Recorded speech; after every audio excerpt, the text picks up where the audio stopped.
Today we're going to go over the controlled articular rotations starting now. So what you can do is you can stand up or you can kneel just like this. If you're standing, press the feet into the ground and try to spread the floor apart. If you're kneeling, same concept, trying to spread the floor apart, squeezing the quads here. I'm going to squeeze my fists. I'm going to keep my belly nice and tight. I'm going to take a big inhale, keep the air low, and then I'm going to just control my neck to start. I'm going to start with flexion, rotation, bend, extend back, bend into the other side as you rotate, and flex down. One more, rotate all the way around. Try not to use any other muscles, try not to use your shoulders, try not to use your hips. And we're going to create 2 rotations the other way. Relax before you perform. When you perform, make sure that you're irradiating. Here we go. Inhale, radiate. Shallow breathe. Just try not to move your shoulders up and down. One more. Good. Now we're going to get the thoracic spine. So we're going to cross our hands across the chest. What we're going to do is we're going to take our T-spine and we're going to flex it forward. And then we're going to rotate, bend, extend back to neutral, bend to the other side, rotate, and flex down. One more rotation.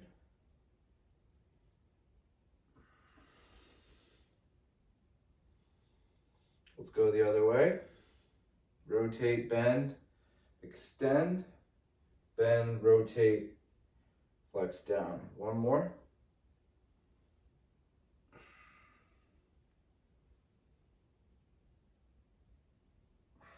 Good. From here, we'll push our hands into the ground or go to the quadruped position. We're going to round the back and tuck the chin and posterior pelvic tilt the pelvis or tuck the pelvis in. From here, we're going to begin hinging at the hips. So the low back starts to push toward the ground, then the mid back, and then the upper back, and then the head and neck will go all the way up toward the sky. And we'll go the other way, head and neck come down, upper back goes up, mid back follows, and then your hips will start sinking in toward the midline here. Other way, hips, low back, mid back, upper back, head, neck, and chin. Other way, chin, neck, head, upper back, mid back, and then tuck those hips in. So that would be spinal segmentation. From here, we're going to get the glenohumeral joint. So we're going to go to a kneeling position. We're going to push into the wall or hold on to a railing. We're going to go into shoulder flexion to start. If you want to, you can collapse down just like this. From here, I'm going to internally rotate at the shoulder as I reach back. I'm going to keep twisting at my arm so that the back of the hand reaches the side of my body at the end. Okay, I might have to raise up a little bit if I touch the ground. From here, extend, externally rotate, flex all the way forward and across and down. One more, all the way up, internally rotate, extension, extension, externally rotate, flexion, go across the body and down. Other side, flexion, internal rotation to extension, extension, external rotation all the way to flexion, across the body and down. Flexion, internal rotation, extension, extension, external rotation, flexion. From here, we'll get the scapula.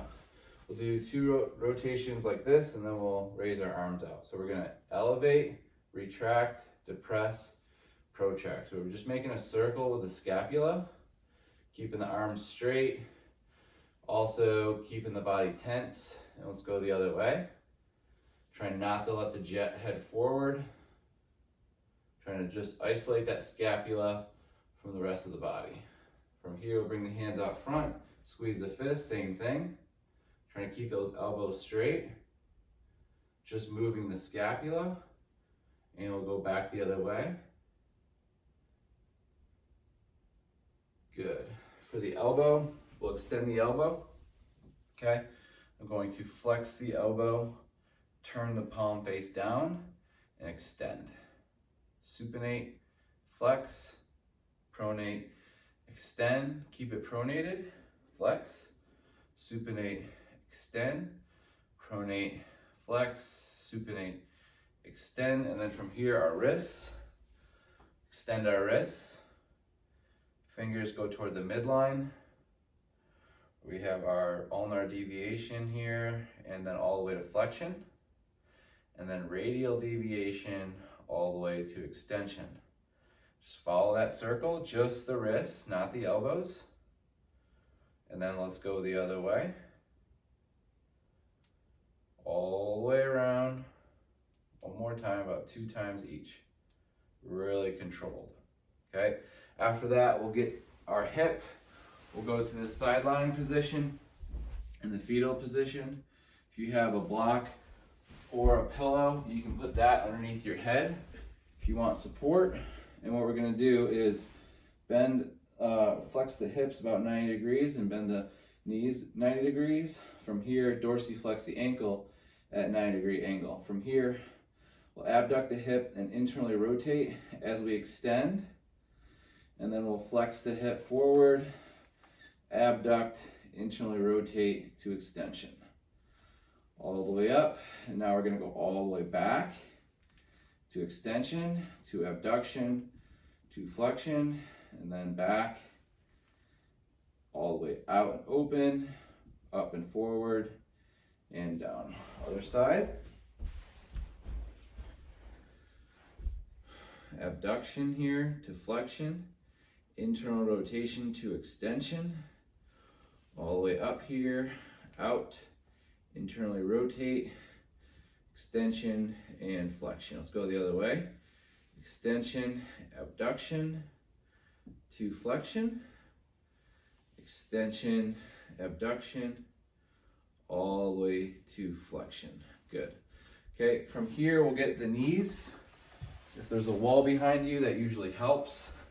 You're gonna grasp underneath the thigh, bend the knee at a 90 degree, or bend the knee as much as you can, and then we're going to flex the ankle at dorsiflexion.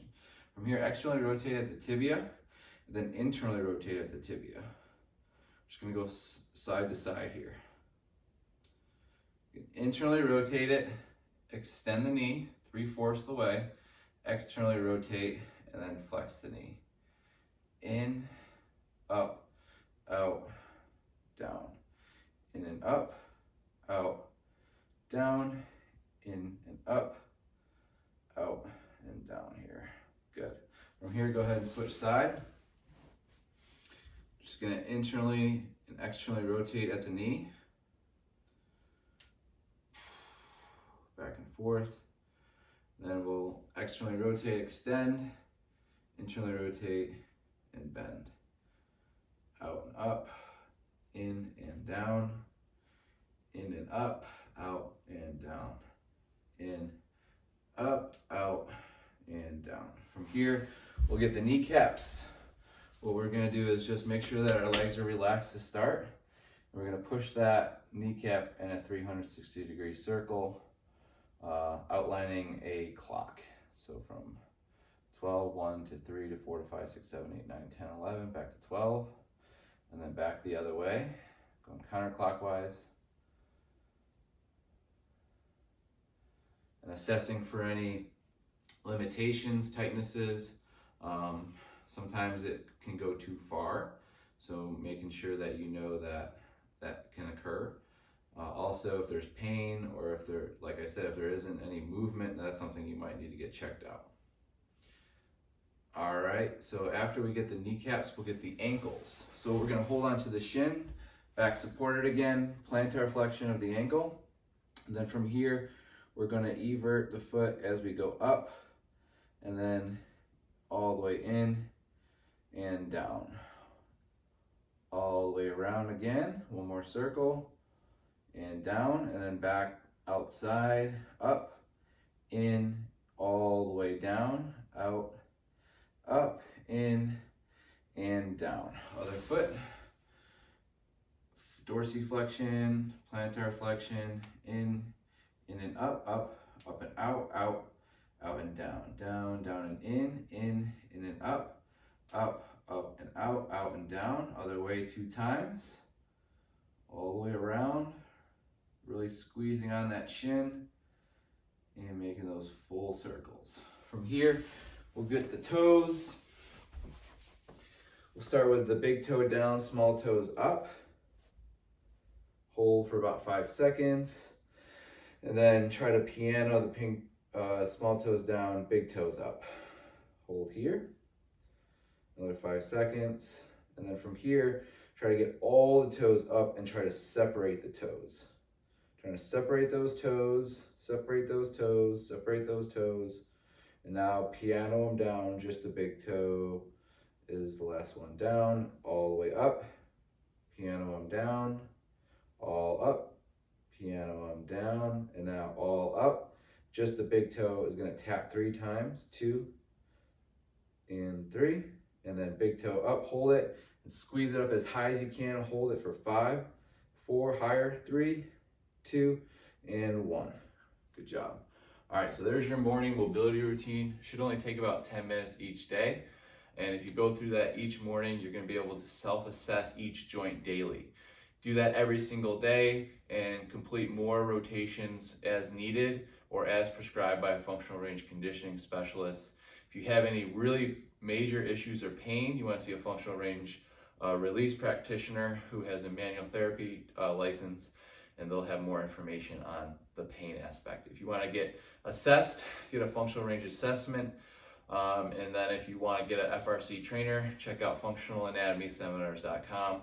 and you'll be able to find a provider in your location. Thanks a lot.